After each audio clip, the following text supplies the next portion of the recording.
남도의 끝자락, 바다조차 그 깊이를 가늠하기 두려운 곳에 귀곡도가 있었습니다. 이름 그대로 돌아올 귀의 골짜기 곡, 한 번 발을 들이면 영혼만이 골짜기를 타고 돌아온다는 저주받은 섬이었지요. 육지 사람들은 그 섬 근처에 배를 대는 것조차 꺼렸으나 한양에서 온 기이한 3인방은 달랐습니다. 나으리, 제발 제고 좀 해주십시오. 저 섬에서 흘러나오는 안개를 좀 보세요. 저건 안개가 아니라 귀신들이 내뱉는 입김이라니까요. 덩치는 남산만한 하인 야무가 노를 젓다 말고 사시나무 떨듯 몸을 떨었습니다. 그의 이름은 야무지게 일하라는 뜻으로 명철이 지어준 것이었으나 현실의 야무는 야무지게 겁을 먹는데 도 같은 인물이었지요. 야무야, 노를 젓는 건 네 팔인데 왜 입이 벌벌 떨리고 있느냐? 너의 입이 노라도 젓는 줄 알겠다. 배 뒷전에 앉아 여유롭게 부채질을 하던 산에 명철이 입을 열었습니다. 그는 백색 도포를 단정하게 차려입은 전형적인 선비의 모습이었으나 눈빛만은 예리한 송곳처럼 안개를 꿰뚫고 있었지요. 명철은 한양에서 손꼽히는 명탐정으로 임금조차 남모르게 조언을 구할 만큼 명성이 높았습니다. 하지만 나으리, 이 섬에 들어갔다가 제정신으로 나온 사람이 없다고 하지 않습니까? 다들 눈이 뒤집혀서 허벌레 웃다가 피를 토하며 죽는다는데요. 그걸 보고 아편이라고 하는 것이다. 귀신이 아니라 인간이 만든 독이지. 옆에서 묵묵히 짐을 챙기던 여종 순심이가 차갑게 끼어들었습니다. 순심은 명철이 길거리에서 굶어 죽어가던 것을 거두어 기른 아이로 지금은 명철의 수족이자 그 어떤 장정보다 매서운 검수를 구게 하는 비밀 병기였지요. 야무야, 너는 덩치값 좀 하거라. 나리께서 여기까지 오신 이유를 모르겠느냐? 한양의 고관 대작들부터 저작거리의 불황자들까지 이 섬에서 흘러나온 검은 연기에 중독되어 나라 꼴이 말이 아니다.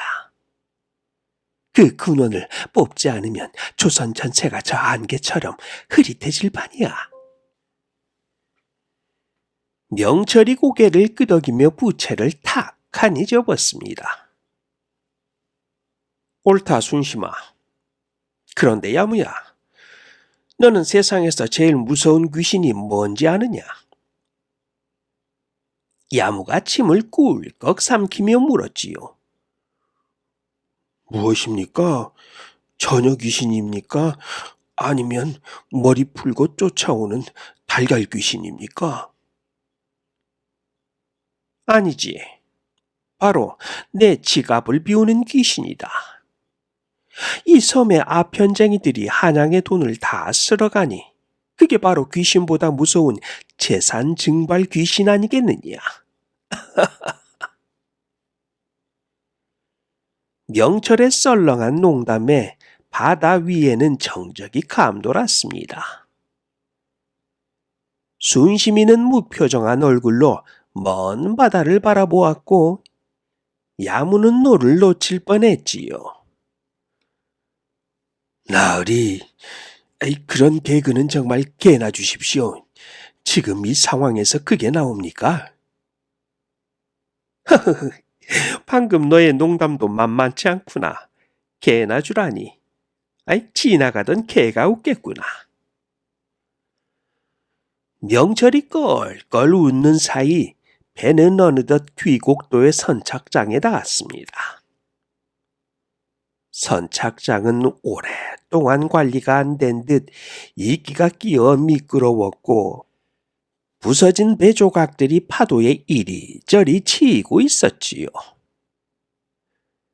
안개는 더욱 짙어져 코앞에 사람 얼굴도 분간하기 힘들 정도였습니다. 자, 내리자. 귀신이 마중 나오기 전에 우리가 먼저 찾아가는 게 예의가 아니겠느냐. 일행이 마을 어귀에 들어서자 귀괴한 풍경이 펼쳐졌습니다. 마을은 분명히 사람이 사는 흔적이 있었지만 생기는 전혀 없었어요. 집집마다 문머리에 흰 천이 걸려 있었고 바닥에는 썩은 양귀비 꽃잎들이 흩날리고 있었습니다. 그때 안개 속에서 누군가가 웅크리고 앉아 있는 것이 보였어요. 야무가 소리를 지르며 명철의 뒤로 숨었습니다. 저기 귀신입니다. 가까이 다가가니 그것은 귀신이 아니라 넉마를 걸친 노파였습니다. 노파는 초점 없는 눈으로 땅바닥을 긁으며 무언가를 중얼거리고 있었지요. 빨간 옷을 입은 계집이 날아다녀. 흰 옷 입은 선비가 오면 잡아먹는다고 했어.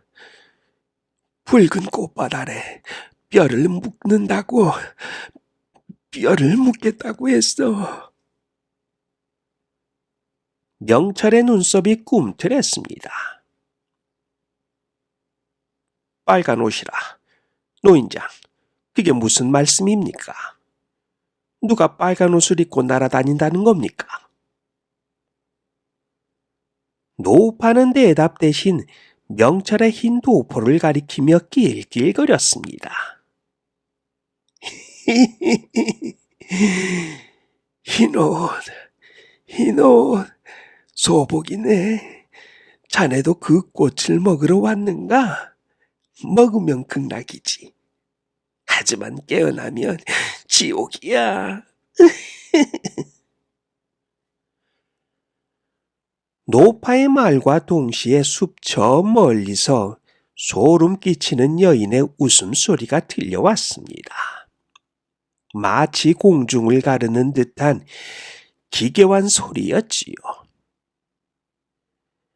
순심이가 즉각 검자루를 쥐었고 야무는 바닥에 주저앉았습니다. 나리, 방금 저 산등성이 위로 빨간 형체가 지나갔습니다. 순심이가 낮게 경고했어요. 명철은 침착하게 주변을 둘러보았습니다. 붉은 옷의 여인이라 전설 속의 귀신을 흉내내어 사람들을 쫓아내려는 수작이거나 아편에 취한 자들의 환각을 이용하는 것이겠지. 하지만 공포는 실제 않은 법. 야무야, 일어나라. 여기서 자빠져 있으면 정말 자빠진 김에 자버리게 된다. 명철은 노파의 옆에 떨어진 흙 묻은 엽전 하나를 주워들었습니다. 평범한 엽전이 아니었어요. 뒷면에는요, 귀괴한 꽃 문양이 새겨져 있었기 때문이었습니다. 이것이 이 섬의 통용 화폐인가 보군. 꽃으로 사고 파는 죽음이라. 자, 마을 주막으로 가보자. 이런 섬에도 술은 팔 테니 말이다. 원래 세상에서 가장 맛있는 술이 뭔지 아느냐? 야무가 울먹이며 물었습니다. 아유, 무엇입니까요? 바로 술술 불리는 사건 뒤에 마시는 술이지.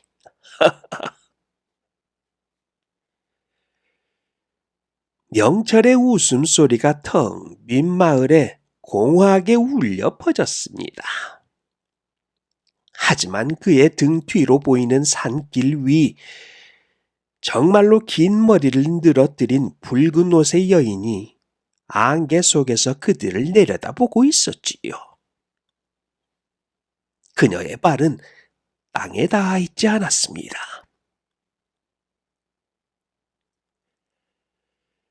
공포는 이제 막 시작되고 있었어요.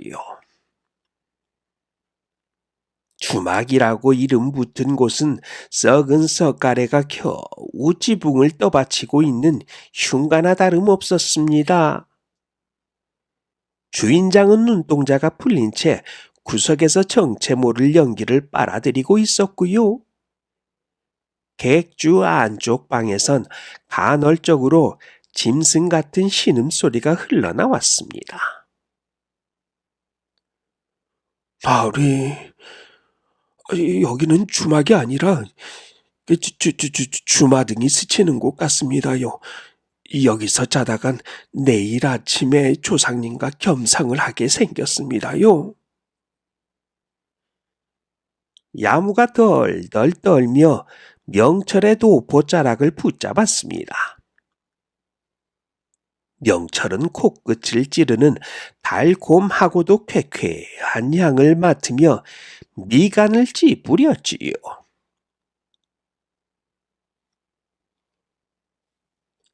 야무야, 세상에서 가장 무서운 게 뭔지 아느냐?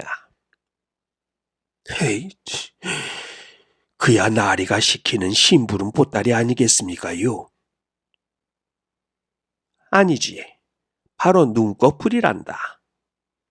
하지만 여기 사람들은 그 눈꺼풀을 들어올릴 힘조차 아편에 팔아버렸구나. 이 연기는 사람을 산송장으로 만드는 마물이야. 명철은 주막 탁자에 놓인 사발을 뒤집어 보았습니다. 바닥에는 붉은 꽃가루가 엉켜붙어 있었어요. 그때 주막 밖에서 날카로운 여인의 비명이 정적을 깼습니다. 단순한 비명이 아니었어요. 공기를 찢는 듯한 고주파의 소음이 산 전체를 울렸습니다. 순심이 번개처럼 문을 박차고 나아갔지요. 나리, 저 산등성이를 보십시오. 안개가 거친 찰나의 순간 보름달 아래 붉은 옷을 입은 여인이 허공을 가르며 날아가고 있었습니다. 긴 머리카락은 마치 살아있는 뱀처럼 꿈틀거렸고 그녀가 지나가는 자리마다 검은 연기가 꼬리처럼 따라붙었지요. 아이, 귀신이다. 아이, 진짜 날아다니는 귀신이야. 야무가 바닥에 납작 엎드렸습니다. 그때 명철의 눈은 번뜩였지요. 날아다닌다고? 귀신이 아니라면 도망가는 솜씨가 제법이겠군. 순심아, 준비해라. 내가 만든 축지기를 꺼낼 때가 왔다. 명철이 마당 한 구석에 세워둔 보자기 씌운 물건을 걷어냈습니다. 그것은 명철이 서양의 태엽 장치와 조선의 수레 기술을 합쳐서 만든 일명 오토바이라고 불리는 목재 발동기였어요. 두 개의 큰 바퀴와 구리통으로 다는 엔진, 그리고 연신 김을 뿜어내는 배기통이 달린 괴상한 물건이었지요. 나리, 제발 참아주십시오. 이 밤중에 저 요란한 걸 타고 산길을 가시겠다고요? 야무야, 걱정 마라. 이 기계의 이름이 왜 오토바이인 줄 아느냐? 귀신이 어떻게 알고 바이바이 하면서 도망갈 만큼 빠르기 때문이지. 명철이 발로 레버를 힘껏 밟자 붕 하는 굉음과 함께 시꺼먼 연기가 뿜어져 나왔습니다. 명철이 앞자리에, 순심이는 뒤에, 그리고 야무가 짐짝처럼 맨 뒤에 매달려 탔습니다. 산길은 험했어요. 나무 뿌리가 튀어나오고 돌멩이가 굴러다녔지만 명철은 힘들린 듯 손잡이를 돌렸습니다. 그리고 저 멀리 앞서가는 붉은 옷의 여인은 마치 공중에 매달린 채 흐느적거리듯 산을 타고 올라가고 있었지요. 멈춰라! 너의 정체가 무엇이냐? 명철이 외쳤습니다. 그때 붉은 여인이 고개를 돌렸어요. 달빛에 비친 그녀의 얼굴은 살점이 군데군데 떨어진 채 해골처럼 변해 있었고 입에서는 피가 섞인 검은 액체가 흘러나왔습니다. 그녀가 손을 휘젓자 숲속에서 수십 마리의 까마귀 떼가 명철의 일행을 향해 돌진했지요. 나리, 까마귀입니다. 순심히 단검을 던져 날아드는 새들을 쳐냈습니다. 여무야, 저기 오른쪽을 봐라. 나무에 줄이 걸려 있지 않느냐? 명철은 오토바이를 급회전시켜 소리쳤습니다. 사실 붉은 여인이 날아다니는 것은 정교하게 설치된 밧줄과 토르의 장치 덕분이었어요. 하지만 그 귀괴한 분장과 아편 연기로 인한 환각 때문에 사람들은 귀신이라 믿고 혼비백산했던 것이었습니다. 하지만 나으리, 저기 여자가 땅으로 내려오지 않고 벼랑 끝으로 가고 있습니다요. 야무의 비명 섞인 외침이 들렸습니다. 붉은 여인은 깎아진 듯한 절벽 끝에 서서 명철을 향해 기괴하게 웃어 보였지요.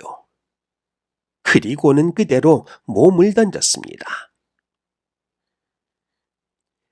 명철이 급브레이크를 잡습니다.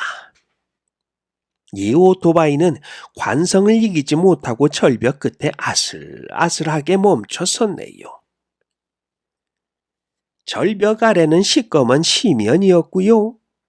붉은 여인은 자취를 감쪽같이 감추고 없었습니다. 귀신이 정말 사라졌습니다. 순심히 숨을 몰아쉬며 아래를 살폈지요. 명철은 오토바이에서 내려 바닥을 살폈습니다. 절벽 끝에 붉은 옷의 천 조각 하나가 걸려 있었어요. 그리고 그 천에서는 아까 주막에서 맡았던 것보다 훨씬 강렬한 진한 양귀비의 향취가 풍겨왔습니다. 사라진 게 아니야. 숨어든 것이지. 순심아, 야무야, 저 아래를 보아라. 명철이 든 횃불이 절벽 중간에 튀어나온 바위 틈을 비쳤습니다. 그곳에는 인위적으로 뚫린 거대한 동굴 입구가 있었고요. 그 안에서 수천 개의 촛불이 일렁이며 기괴한 그림자를 만들어내고 있었지요. 저기가 바로 아편을 끓이는 귀신들의 부엌키로구나. 야무야, 배고프지 않느냐?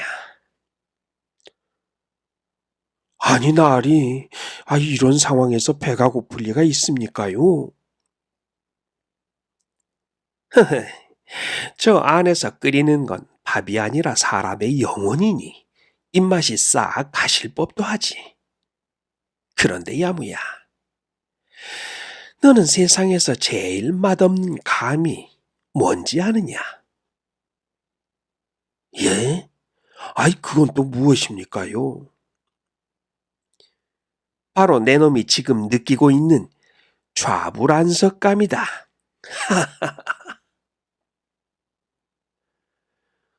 명철은 웃고 있었지만 그의 손은 이미 소매 속에 숨겨둔 특제 화약 구슬을 만지작거리고 있었습니다.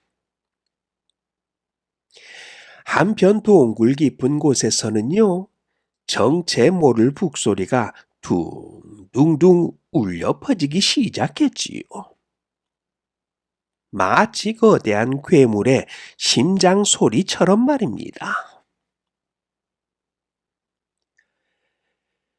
명철의 실없는 농담이 절벽 끝에서 메아리 쳤지만 아래에서 들려오는 북소리는 농담으로 넘기기에는 너무나 불길했지요.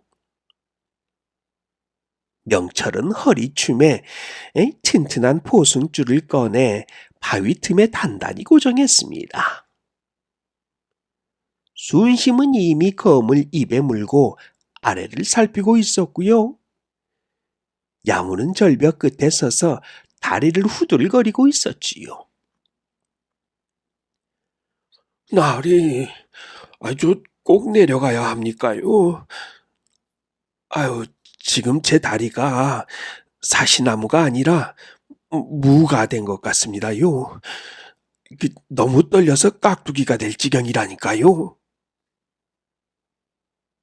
야무야, 걱정 말거라. 네 덩치면 떨어져도 바위가 깨지지 네 몸이 깨지지는 않을 거야. 그리고 너는 세상에서 제일 무서운 무가 뭔지 아느냐? 아휴, 나으리, 무엇입니까요? 바로 무시무시한 귀신이지. 명철은 웃으며 먼저 줄을 타고 미끄러지듯 내려갔습니다. 순심이 그 뒤를 따랐고요. 야무는 비명을 지르며 굴러 떨어지다시피 동굴 입구에 안착했지요. 동굴 안은 밖에 싸늘한 공기와 달리 습하고 후끈거리는 열기로 가득했습니다. 수십 개의 거대한 가마솥이 줄지어 있었고요. 그 안에서는 걸쭉하고 검은 액체가 보글보글 끓으며 기괴한 단내를 풍겼습니다. 그 연기가 동굴 천장에 맺혀 마치 살아있는 뱀처럼 꿈틀거렸지요. 나리, 저기 사람들을 보십시오. 순심이가 낮게 속삭였습니다. 바로 가마솥을 젓고 있는 마을 사람들이었어요. 하지만 그들의 눈에는 생기가 없었습니다.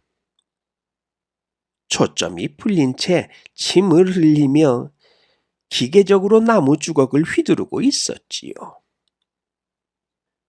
손은 뜨거운 가마솥에 대어져 진물이 흐르는데도 고통조차 느끼지 못하는 듯 했습니다. 아편 연기에 뇌가 녹아버린 거야. 살아있으나 죽은 자들. 저들이 바로 이 섬의 진짜 유령들이었군. 명철의 목소리에는 분노가 서려 있었습니다. 그때 동굴 깊숙한 곳에서 금실로 수놓은 화려한 비단옷을 입은 남자가 가마를 타고 나타났어요. 그의 얼굴은 창백하다 못해 푸른 빛이 돌았고요. 눈가에는 검은 기운이 가득했습니다. 그가 바로 이 섬의 독지주였어요. 한양의 쥐새끼가 여기까지 기어들어왔구나. 명철이라 했던가. 독지주가 부채를 흔들며 비열하게 웃었습니다. 그의 뒤로는 아까 산길에서 보았던 붉은 옷의 여인들이 대여섯 명이나 서 있었어요. 가까이서 보니 그들은 살아있는 여인이 아니라 정교하게 깎아 만든 나무 인형. 그 나무 인형에 사람의 껍질을 뒤집어 씌운 기괴한 인형들이었습니다. 독지주, 사람의 목숨을 솥에 넣고 끓이다니.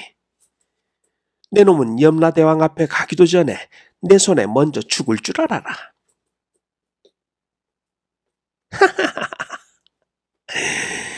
정의? 도덕? 이 검은 액체 한 방울이면 정승판서도 내 발을 핥는다. 너희도 이 신선의 맛을 보여주마.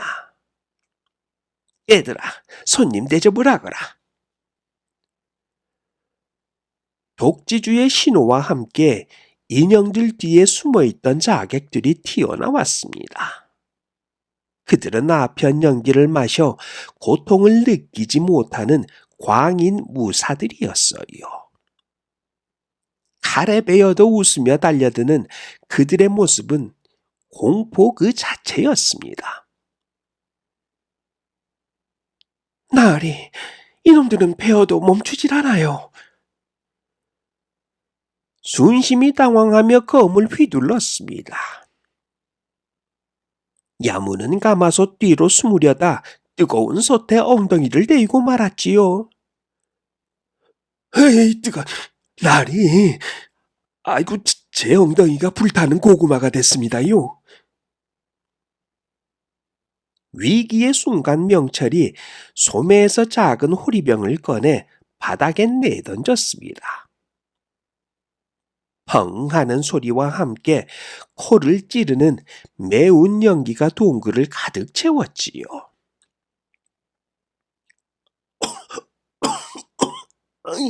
이게 뭐야? 자객들이 눈을 비비며 쓰러졌습니다. 이건 내가 특별히 조제한 청양고추 농축 연기다. 아편의 환각보다 매운맛이 더 강한 법이지. 야무야, 너는 세상에서 제일 매운 고추가 뭔지 아느냐? 나리, 지금 그게 중요합니까요? 바로 내 놈이 겪고 있는 고초다.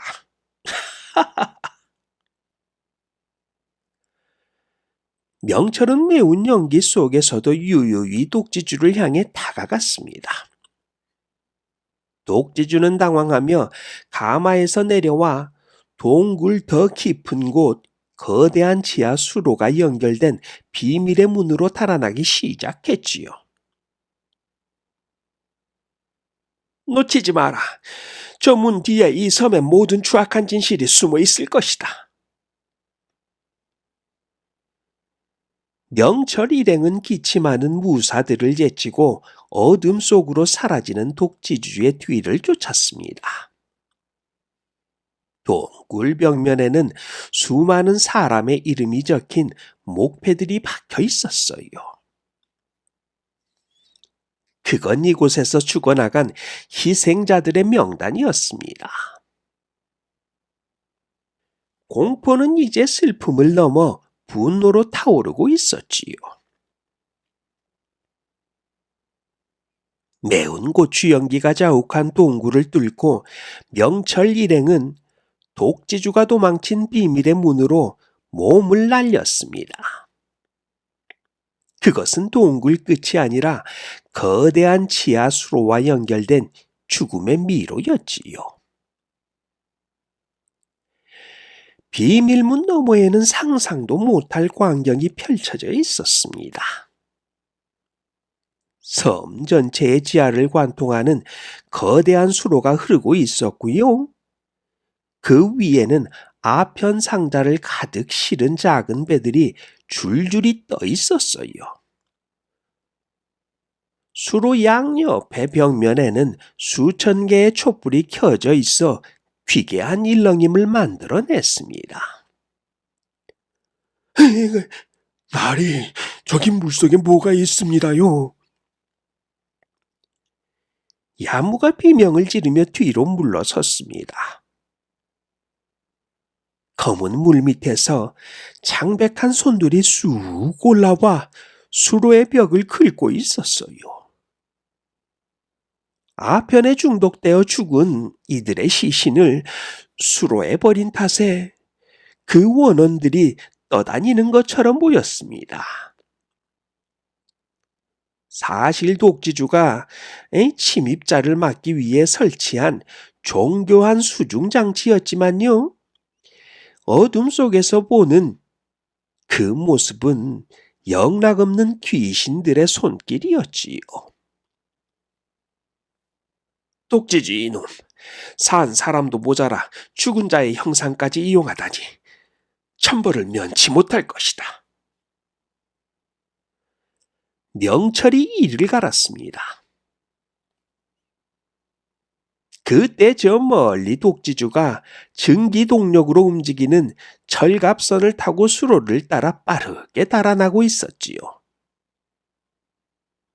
순심아, 아까 숨겨둔 오토바이를 가져왔느냐? 예, 나리. 아까 야무가 엉덩이를 대일 때 미리 수로 옆길로 옮겨두었지요. 명철은 다시 한번 목재 발동기에 시동을 걸었습니다. 쿵쿵하고 좁은 동굴 안에서 엔진 소리가 증폭되어 마치 거대한 용이 표하는 것처럼 들렸지요. 야무야, 뒤에서 꽉 잡아라. 이번엔 물 위를 달리는 기분일 게야. 나리, 전 물보다 땅이 좋습니다요. 제발 수영은 하고 싶지 않아요. 걱정 마라, 야무야. 그런데 말이다. 너는 세상에서 제일 빠른 개가 뭔지 아느냐? 지금 그게 중요합니까요? 그게 뭡니까요? 바로 번개다. 자, 번개처럼 한번 가보자꾸나. 오토바이는 수로 옆길을 아슬아슬하게 질주하기 시작했습니다. 왼쪽은 깎아지른 벽, 오른쪽은 원원의 손길이 일렁이는 검은 물결. 독지주의 철갑선에서 자객들이 화살을 쏘아대네요. 순심아, 어모하거라. 순심이는 달리는 오토바이 위에서 몸을 일으켜 날아오는 화살들을 칼로 쳐냈습니다. 그녀의 검 끝에서 불꽃이 튀며 어둠을 갈랐지요. 명철은 핸들을 꺾으며 소매에서 특제 기름 구슬을 수로 바닥에 던졌습니다. 야무야, 얼른 불화살을 저 배 밑에 쏘거라. 야무는 벌벌 떨면서도 불을 붙인 화살을 날렸습니다. 명철이 던진 기름과 화살이 만나자 수로 전체가 거대한 불길에 휩싸였네요. 불길은 수로 위에 아편 상자들을 태우며 독지주의 배를 압박했습니다. 이놈들, 감히 내 보물을... 독지주가 비명을 질렀어요. 하지만 독지주는 비장의 카드가 있었습니다. 수로 끝에 설치된 거대한 수문을 개방한 것이었지요. 바닷물이 역류에 들어오기 시작했습니다. 그러자 수로의 수위가 급격하게 높아졌어요. 나리, 물이 차올라요. 오토바이가 잠기겠어요. 순심이 다급하게 외쳤습니다. 야무야, 큰일 났구나. 물이 차오르면 우리는 다 물귀신이 되겠어. 명철이 외쳤습니다. 나으리, 이건 농담 아니시죠? 아이, 제발 그만 좀 하세요. 이건 농담 아니다, 야무야. 이 세상에서 제일 무서운 바다가 뭔지 아느냐? 그게 뭡니까요? 바로 내다바라다. 저 앞을 봐라. 내다보아라. 명철이가 가리킨 곳에는 수로 끝 거대한 폭포가 기다리고 있었습니다. 지하 수로가 섬 밖의 절벽 바다로 연결되어 있는 지점이었지요. 독지주의 배와 명철의 오토바이는 거센 물살에 휩쓸려 폭포를 향해 무서운 속도로 돌진하기 시작했습니다. 모두 눈을 감아라. 이제부터는 하늘에 맡긴다. 거대한 물줄기와 함께 명철 일행은 허공으로 솟구쳤습니다. 달빛 아래 붉은 화염에 휩싸인 지하 기지와 쏟아져 내리는 폭포수가 장관을 이루는 가운데 일행의 비명이 밤바다에 울려 퍼졌지요. 폭포의 거대한 물줄기가 달빛을 받아 은빛 비늘처럼 부서졌습니다. 명철 일행과 독지주의 철갑선은 허공을 날아 귀곡도에 깎아지른 절벽 아래 휘몰아치는 밤바다로 추락했습니다.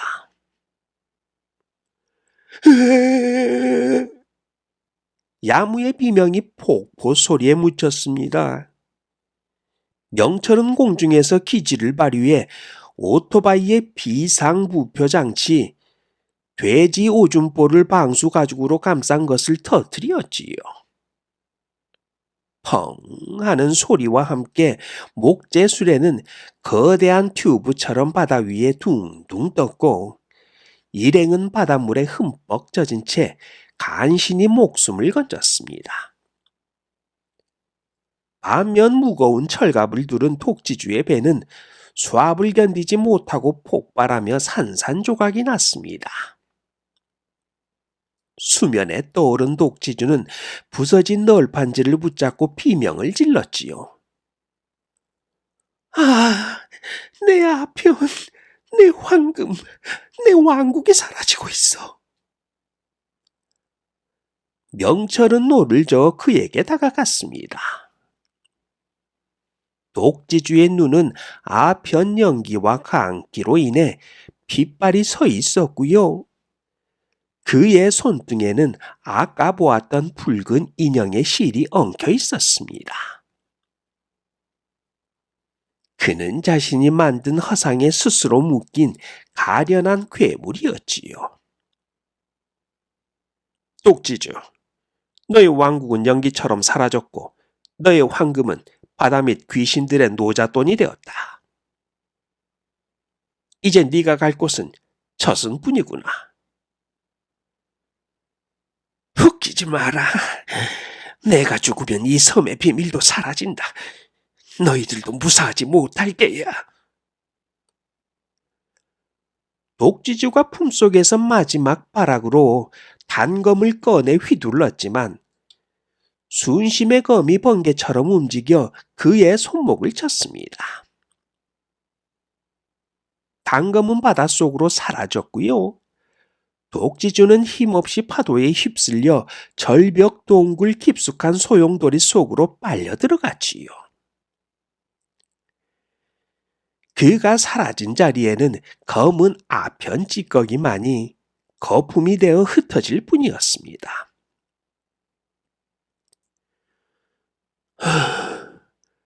나으리, 이제 끝난 겁니까요? 야무가 바닷물을 태태 뱉으며 물었습니다. 그래, 끝났다 야무야. 너는 세상에서 제일 시원한 바람이 뭔지 아느냐? 그게 뭡니까요? 아이 자꾸만 묻지 마시고 아이, 질문에 제가 죽을 것 같습니다요. 제발 살려주십시오. 바로 이 사건이 해결되고 부는 산들바람 아니겠느냐. 명철의 웃음소리에 순심이 조차 이번만큼은 희미하게 미소를 지었습니다. 이튿날 아침 귀곡대에 드리웠던 기괴한 안개가 거짓말처럼 걷혔습니다. 밤새 동굴에서 아편가마가 터지며 발생한 열기가 안개를 밀어낸 것이었지요. 마을 사람들은 깊은 잠에서 깨어난 듯 멍한 표정으로 집 밖을 나왔습니다. 더 이상 붉은 옷의 여인도 피를 토하는 비명도 없었어요. 명철은 마을 우물가에 서서 사람들에게 해독제를 나누어 주었습니다. 이거는 제가 특별히 제조한 정신 번쩍 차입니다. 마시면 속이 좀 쓰리겠지만 어제의 악몽은 잊게 될 것입니다. 떠날 채비를 마친 명철 일행을 향해 노파가 다가와 고개를 숙였습니다. 나으리, 저희를 살려주셔서 고맙습니다요. 아이, 그런데 저 산 위에 정말로 귀신이 있었던 걸까요? 명철은 멀리 보이는 절벽을 바라보며 부채를 탁 하고 접었습니다. 귀신은 사람의 마음속에 사는 법이지요. 욕심이 안개가 되고 공포가 붉은 옷이 된 것입니다. 하지만 노인장, 세상에서 제일 무서운 귀신이 뭔지 아십니까? 이 질문에 노파가 눈을 크게 떴습니다. 무엇입니까요? 바로 빈털터리 귀신입니다. 제가 이 사건을 해결하느라 오토바이를 다 망가뜨렸으니 이제 한양까지 걸어가야 하거든요.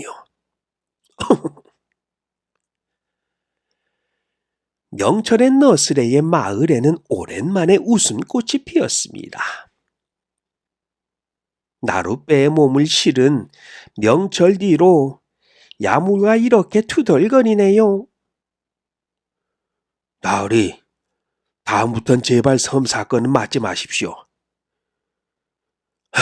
저는 섬이 싫습니다. 섬뜩하거든요.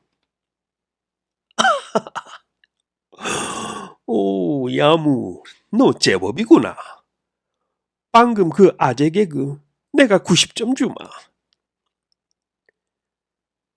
푸른 남도의 바다 위로 명철의 호탕한 웃음과 야무의 투덜거림, 그리고 순심의 조용한 칼질 소리가 섞여들며 귀곡도의 전설은 그렇게 마무리되었습니다.